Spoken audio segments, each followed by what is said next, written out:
chapter wave optics. Light is an electromagnetic wave. ये statement है Maxwell scientist हुए हैं मैक्सवेल, जिन्होंने ये कहा कि लाइट जो है वो इलेक्ट्रोमैग्नेटिक वेव।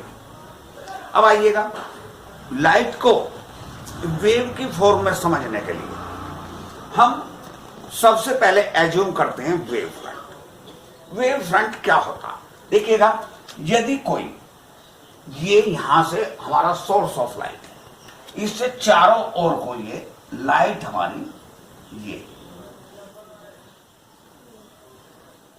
ट्रांसवर्स वेव में मूव कर रही है, ये इधर से ये ऐसे मूव कर रही है, ये ऐसे मूव कर रही है, तो ये इस सरफेस में प्लेस प्रत्येक पार्टिकल या फिर इस सरफेस में प्रत्येक पार्टिकल या फिर यहां पर जो भी सरफेस है, जिस सरफेस में पार्टिकल सेम प्लेस में वाइब्रेट कर रहे हैं, उसको बोलते हैं वेव फ्रंट। तो डेफिनेशन क्या हुआ, डेफिनेशन हुई a locus of point which oscillate in phase is called wave front. अब बात आती है कि इसके बाद जो है हमारा टॉपिक है हाइगेन्स पोस्टुलेट। हाइगेन्स ने यह कहा कि किसी भी वेव फ्रंट में प्लेस्ड प्रत्येक particle as a new source of light की तरह बिहेव करते हैं और इनसे निकलने वाली जो वेव हैं उनको बोलते हैं वेवलेट्स। इट मींस ये जो ये है पार्टिकल, ये पार्टिकल एज ए बिहेव करते हैं सोर्स ऑफ लाइट, इनको बोलते हैं सेकेंडरी सोर्स ऑफ लाइट, और इनसे निकलने वाली वेव ये कहलाती हैं वेवलेट्स। अब वेवलेट्स यदि इस पार्टिकल से ये निकली, इससे ये निकली, इससे ये, और इनको हम टेंजेंशियली टच कर दें तो ये बन जाता है हमारा न्यू वेव फ्रंट। तो इस प्रकार प्रत्येक फेस में, प्रत्येक सेम वेव फ्रंट में प्लेस्ड प्रत्येक particle as a secondary source of wave की तरह बिहेव करता है और उनसे निकलने वाली जो वेव्स हैं उनको बोलते हैं वेवलेट्स। अब आइएगा, इसके पश्चात हाइगेन्स का दूसरा ये है कि इनसे जो ये जो सेकेंडरी वेवलेट्स हैं, सेकेंडरी वेवलेट्स से जो वेव चलती हैं बाय वेव थ्योरी, इसके लिए कंसिडर ये किया कि दो मीडियम का इंटरफेस ये है, इधर है हमारा रेयर मीडियम और इधर है हमारा डेंसर मीडियम। कंसिडर ये किया कि ये कोई हमारा प्लेन वेव फ्रंट आ रहा है, प्लेन वेव फ्रंट आ रहा है, तो इसका ये हो गया हमारा वेव फ्रंट, ऐसे आया। यहां पर हमने नॉर्मल ड्रा कर दिया, ये हो गया एंगल आई। जब रेयर मीडियम से डेंसर मीडियम में वेव एंटर करती है तो इसकी स्पीड जो है चेंज हो जाती है। यहां से नॉर्मल ड्रा किया और इसको सेंटर लेकर कंपास से हमने यहां पर ये आर्क लगा दिया और इसको इससे मिला दिया, ये हो गया हमारा न्यू वेव फ्रंट। अब आइएगा, ये 90 डिग्री, अब देखिएगा ये 90 डिग्री और ये 90 डिग्री, इन दोनों में ये एंगल हो गया कॉमन। जब ये एंगल कॉमन हुआ तो जितना ये एंगल हुआ इतना ही हो गया, ये हो गया आई। इसी प्रकार ये हो गया हमारा आर। यदि देखिएगा ये ऐसे लिया, ये 90 डिग्री, ये 90 डिग्री और ये 90 डिग्री, इसमें इतना कॉमन, जब ये कॉमन हो गया तो ये हो गया हमारा आर। कंसिडर ये किया, ये है हमारा ए, ये बी, ये सी और ये डी। अब आइएगा sine I, sine I perpendicular upon hypotenuse is equal to B C upon A C. Sine R is equal to A D upon A C. यदि पहले मीडियम में स्पीड ऑफ लाइट v1 है और दूसरे medium में speed of light v2 है, तो ये डिस्टेंस हमारी हुई v1 t और ये हुई v2 t।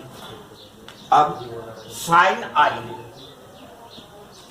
Is equal to v1 t upon AC and sin R is equal to V2T upon AC. Now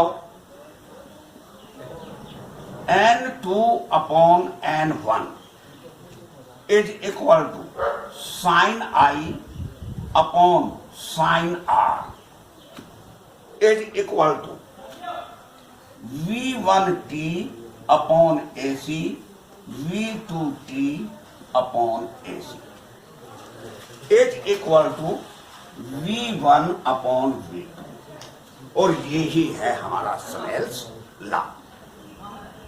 okay, देखिएगा अब हम पहले उसमें लिया था हमने when refraction rare to denser, अब लेते हैं रिफ्रैक्शन डेंसर टू रेयर।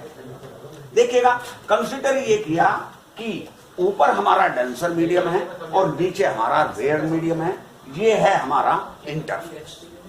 देखिएगा ये हमारा कोई पैरेलल वेव फ्रंट आया, ये यहां पर नीचे वाला इंसिडेंट यहां गया और ऊपर वाला रह गया है। यदि यहां इसमें वेलोसिटी v1 है और यहां से लेकर यहां तक जाने में टाइम t लगा, तो ये डिस्टेंस हो गई हमारी v1 t। कंसीडर ये किया इतने ही समय में रिफ्रैक्ट हो गए, a से d तक गई। यदि इस मीडियम में लाइट की स्पीड v2 है, तब ये डिस्टेंस होगी ad इक्वल टू v2। अब आइएगा ये एंगल I है, तो ये एंगल 90 डिग्री और ये 90 डिग्री। जब ये 90 डिग्री और ये 90 डिग्री, इसमें ये हो गया कॉमन, इट मीन्स I ये I है तो ये भी हो गया I।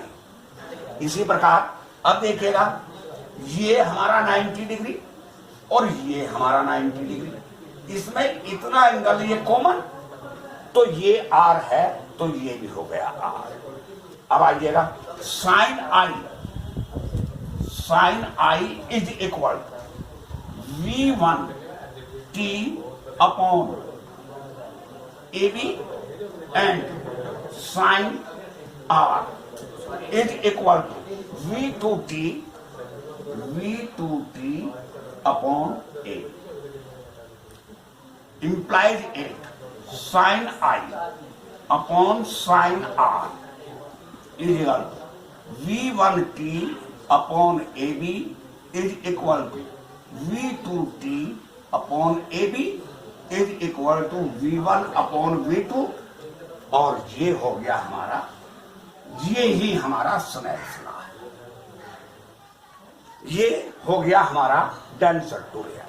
अब देखिएगा इस पॉइंट को समझने से पहले हम एक बात माइंड में और रखिएगा, जब हमारा पेपर आते हैं तो पेपर में मैंने कई बार ये ऑब्जर्व किया है कि उसमें दिया हुआ है डेंसर टू रेयर और बच्चों ने कर दिया है रेयर टू डेंसर। इसलिए पेपर को सॉल्व करते समय हमें सबसे पहले इस बात का ध्यान रखना है कि वहां पर रेयर टू डेंसर है या डेंसर टू रेयर है, क्योंकि ये सबसे बड़ी मिस्टेक हो जाती है। ये लगभग जो है 70% स्टूडेंट्स करते हैं। अब आइएगा रिफ्लेक्शन। रिफ्लेक्शन के लिए नेक्स्ट टॉपिक है रिफ्लेक्शन। अब देखिएगा जितनी देर में बी से ये सी तक आता है इतनी देर में ये यहां से रिफ्लेक्ट होकर यहां तक एडी तक चला जाता है, क्योंकि वेव जो है एक ही मीडियम में जा रही है, इसलिए स्पीड दोनों की सेम रहेगी। यदि ये स्पीड हमारी v है और तो ये स्पीड भी यहाँ v, यदि यहां से यहां तक आने में टाइम t लगा है तो इतना ही टाइम इसको यहां से यहां तक जाने में लगेगा। इट मीन्स ये डिस्टेंस होगी vt और ये भी होगी हमारी v। अब आइएगा इस ट्रायंगल में और इसमें, ये 90 डिग्री, ये 90 डिग्री, ये इक्वल इसके और ये दोनों में common, so by R H S congruence triangle A D C congruent triangle C B A implies it angle I is equal to angle R, और ये ही हमारा लॉ ऑफ रिफ्लेक्शन है।